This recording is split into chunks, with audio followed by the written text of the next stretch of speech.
Hello there and welcome back to another review. So keeping along that vibe of sort of cult movies, especially movies from the 90s, and talking about films that embody that sense of 90s culture and that 90s feel.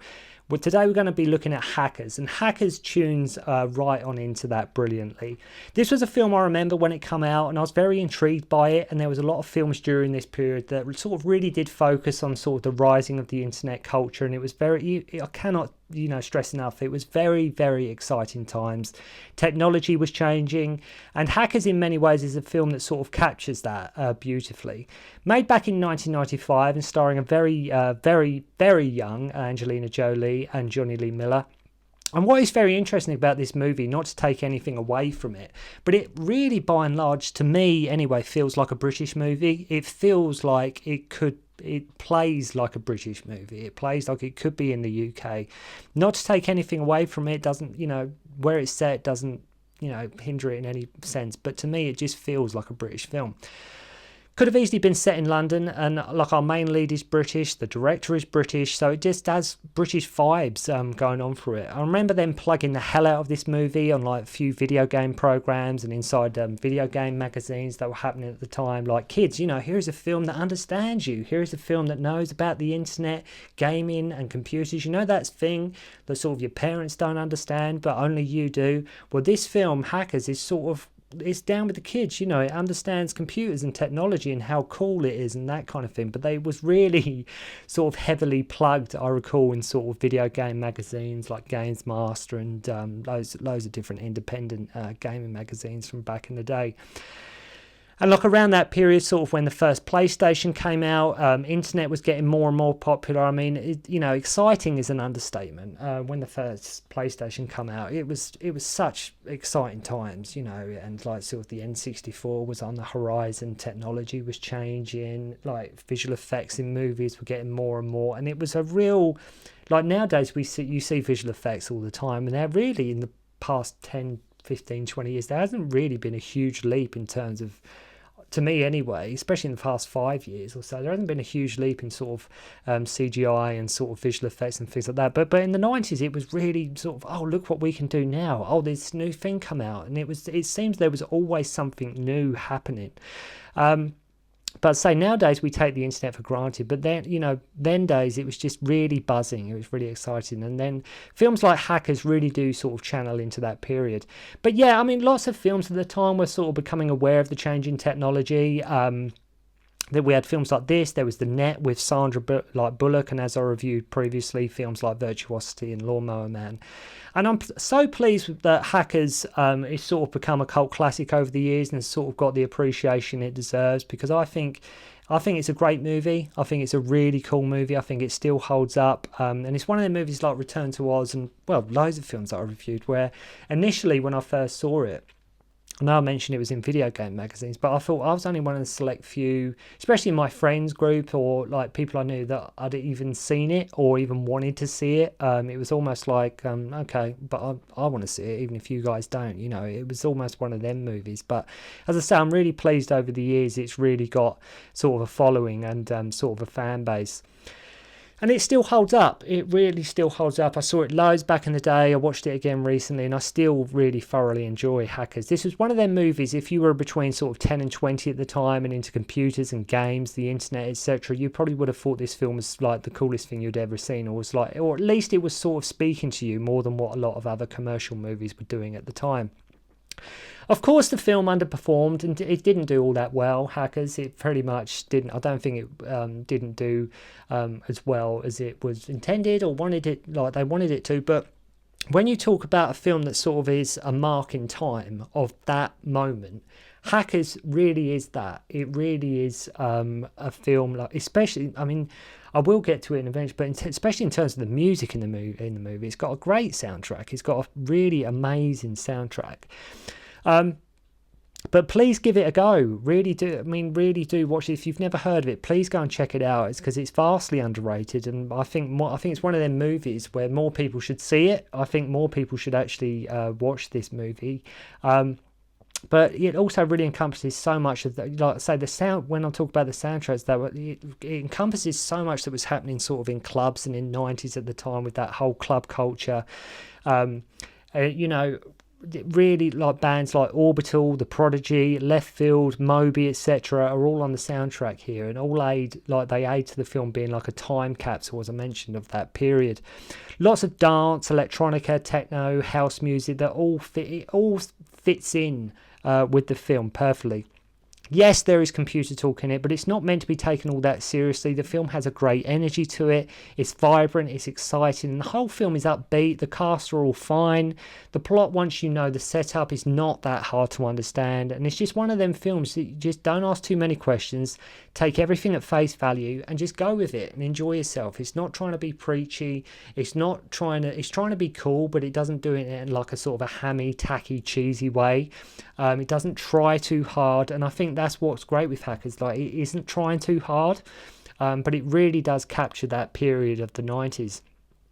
But what this film does more so than anything is it makes computers and being a nerd or like a geek or for whatever you want to call it, but it makes them certain things cool. It makes them, oh, okay, it's sort of okay to be like that. It's okay to be a bit out there. It's okay to be into computers. It's okay to, if I want a game. It's one of them kind of movies.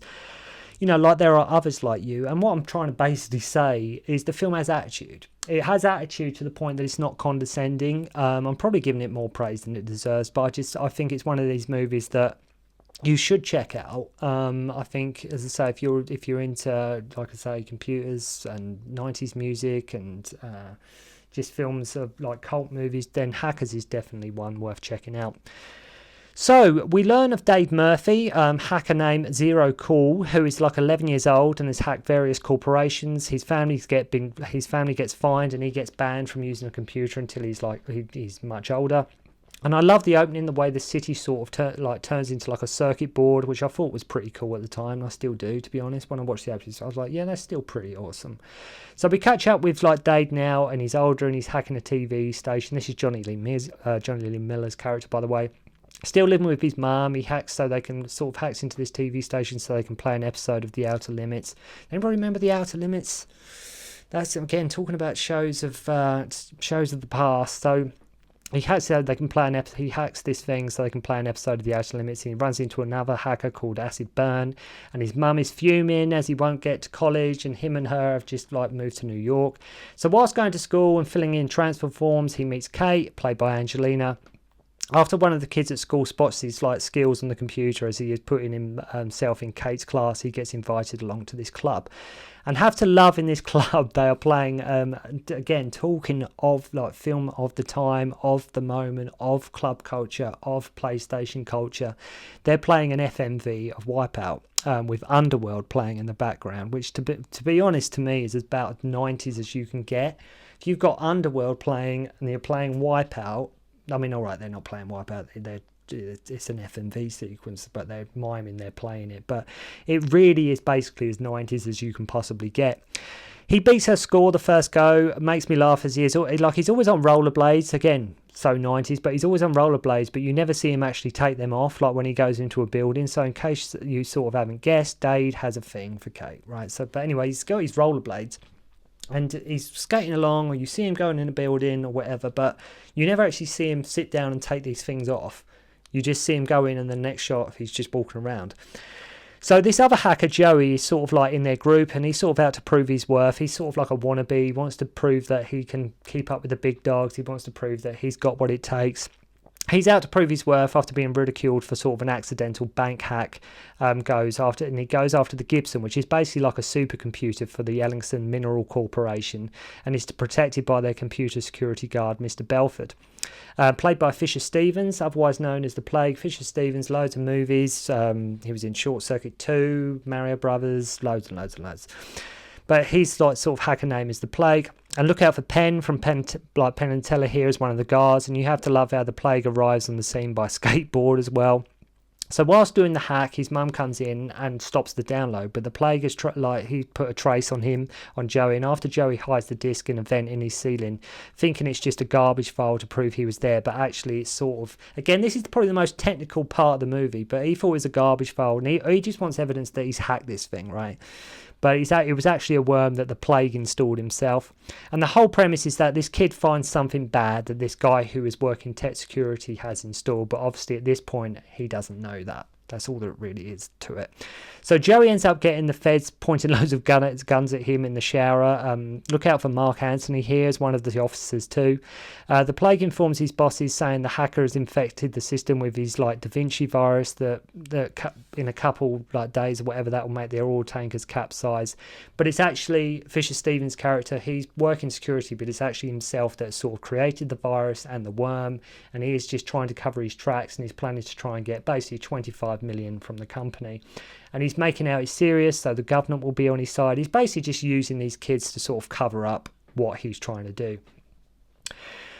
Some of that said that I've read comments in this movie that some say Fisher Stevens isn't strong enough as a villain, that he's not threatening enough, but I think he's great in the role. I think he plays the part perfectly well. I think it's great casting. I think I couldn't imagine anybody else actually playing the role, but again, I think Fisher Stevens is absolutely fine in it. So Dave gets a visit from the plague, who knows all his history and that his handle is zero cool and wants him to grass up his friends, basically. He leaves but smashes his stereo first, of course. For out of nowhere, he just smashes the guy's stereo. Again, with all the tech talk and the computer jargon, just take it at face value. Do not worry too much about it. Again, with a lot of the times when I do go through a film very quickly and I just try and give it a whole overall rundown of what happens, a lot of the time I'm sure I make it sound 100 times more complicated than what it actually is. But again, with this, especially with hackers, just when you're watching it, if you haven't seen it, just take everything at face value. So they go to this party where they have some stereo MCs playing. Have to love how Joey is now all self-help. He's at this self-help group for addicts, saying he's not an addict, as he drags on his cigarette and drinks coffee like a man possessed. Dave finds out that Kate is actually Acid Burn from the start of the movie, the hacker from earlier. The plague hacks the FBI database, and he's let's threaten Dave's mum. We have also had Massive Attack on the soundtrack, and that's another band in there. There's just so many bands on the soundtrack of this movie that if you have the soundtrack to this, just listen to it, and it's you basically got a time capsule of great music from that era.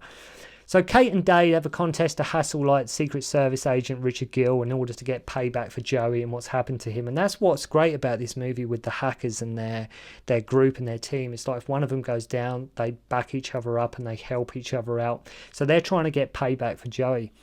They do have moments of comedy here. They start by making his bank card void. You think, okay, they got a bit of payback. Then they put his number in sex ads. They give him a criminal record as well. Lots of scenes, all the hackers. There's a lot of scenes where all the hackers are just standing around, just looking cool and just sort of vibing. But that, out of context in another movie, that could be tacky and really hammy and really cheesy. But here, with the techno soundtrack and the music, and it just works. It's, it really does work. So with the music on the top of it and the visual images, it just, again, of that time. So Dade is doing all this just so he can basically win a date with Kate, really. That's all he's trying to do. He's smitten with Kate. He wants to go after Kate. They do have this weird bit in the film where there's a really odd bits in the film where him and her sort of both have a weird dream about each other. And I'm not still to this day not sure what that's meant to represent or show, but they both have this dream. I'm not sure what it adds to the plot or the narrative or anything like that. So Dave gets a laptop with a video message from the plague and wants to know where the disc is that contains a copy of the garbage file. You would have thought, though, the feds would have checked the crate in Joey's ceiling. You got the FBI, you got the highest, you got the government in your building, in your room. You'd have thought they would have been a bit more thorough with their search, maybe checking, that crate, that thing that's in the ceiling where you can actually take it out, like the screws, and just poke your head in there just to see if just by the odd chance, there might be the disc you're looking for in there. So they completely just overlooked that one. So after seeing him, Joey, one of the hackers, Phantom Freaks, gets raided, and he calls Kate from prison, explaining they are trying to pin the whole Da Vinci thing on sort of their group. He has hidden the disc that Joey gave him and tells Kate where it is, and she wants Dade to help decipher it. The plague is now framing Dade's mum, like I mentioned, is now and putting a most wanted on her. Kate gives Dade the disc to make a copy of it. I'm not sure why she couldn't make a copy of the disc. I know she wants Dade to help her and sort of decipher it. And she says, well, can you at least make a copy of it? I'm not sure why she couldn't. Like, why can't, if she's such a, and like with the whole mum, like when he's sort of they put a most wanted thing on his mum. Like if Dade's such a hacker, can't he just change the thing from his mum sort of being wanted? Can't he just change that back?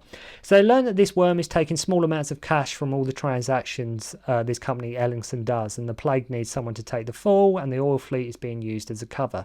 They all agree to hack the Ellison going through their trash, hacking the phone lines, and they basically just band together to sort of take him down, take the bad guys down. And it's sort of, like I mentioned, a bit of an like an anti-establishment movie. It's a bit punk rock in places, but sort of got club culture vibes running through it at the same time. So the plague launches the Da Vinci virus, and arrest warrants gets put up for them, which they hear about as they tap the phone lines.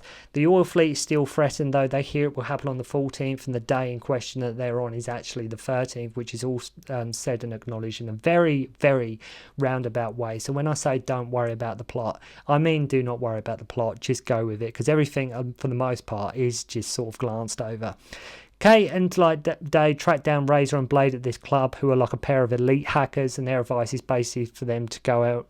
They just basically say go and get more hackers. That's their advice from this elite, this pair of supreme hackers. They just say to them, go and find some more hackers. We get quite an awesome rollerblading segment when they hack the traffic lights, and then our crew, like including Joey, are now like using payphones to begin the hack. You would think you would probably get some very unhappy members of the public, though, if you were sort of hogging a phone booth for that long, because like mobiles at the time were not really a thing. They were around, but obviously not everybody had a mobile phone, and they like sort of weighed a ton, with the size of like a brick. So like if you're hogging like phone points at a train station, you would get a lot of people very, very unhappy. As I say, I can't stress how British the film feels, and have to love how they lock in like when they do the hack, they lock in a Cookie Monster from Sesame Street. Plague finds out like they are doing all this from Grand Central Station. The Gibson is too powerful for them, and too many garbage files to like find what they're looking for. Then hackers globally come to their aid from London and Tokyo, so it's sort of the world coming together. We're going to help your cause. We're all under the radar, but we're sort of all in it together, that kind of thing. And as I mentioned, the film is actually quite simple, but it's just such a cool movie. And I think what's great about this movie, and a lot where a lot of films don't have it nowadays, it's stylish. It's got a lot of style going through it. And I love that when these bosses ask what is going on, the plague is like a shitstorm. Like when the Fisher Stevens gets asked, like sort of, okay, what is actually happening? He's like, a shitstorm. That's what's actually happening. Dade finds the file, and Joey finishes the job. Razor and Blade like kill the Gibson. They get arrested, but Dade drops the disc containing evidence in the trash, like sort of beforehand, before he gets into the cop car, which one of the hackers, serial killer, finds as he was not picked up by sort of the feds. So serial killer goes on TV and reveals the truth about the plague's master plan, who is now in disguise as an old man on a plane, and gets arrested. And it ends with Kate and Dade sort of swimming in a pool, and they have a kiss, and their hacker names Acid Burn and Crash Override appear on some buildings. But where this film was like such a team effort, and it was like a real group of them, and there was like a clan of them, so to speak, it would have been cool if it ended with all the hackers sort of walking off, or one final scene with all of them together, rather than just Kate and Dade just having a kiss, having a moment. It would have been great if you actually did get to see all of the hackers together. I would absolutely, it would be wonderful that I know they won't ever, but it would absolutely love them to do a sequel to this, like set it in modern times, like an older Dade and Kate, and like you could easily have a sequel, like with them now trying to keep up with like this young group of hackers maybe causes trouble, and like Kate and Dade have got to sort of help or like go against them. It would have been really cool if they ever got round to doing a sequel. I won't get my hopes up though, but what a great film. Yes, the plot is a bit flimsy, but you get a film that is vibrant, of the times, reeking of 90s culture, great soundtrack, and a real energetic movie that, whilst maybe a bit silly to some, I think it's very deserving of becoming a cult classic. And it's definitely one, if you've never ever seen it and you want a slice of 90s culture, make sure to go and check out Hackers. So thank you very much indeed for watching. Hope you enjoyed the review, and I'll see you again soon. Don't concentrate on the finger or you will miss all that heavenly glory.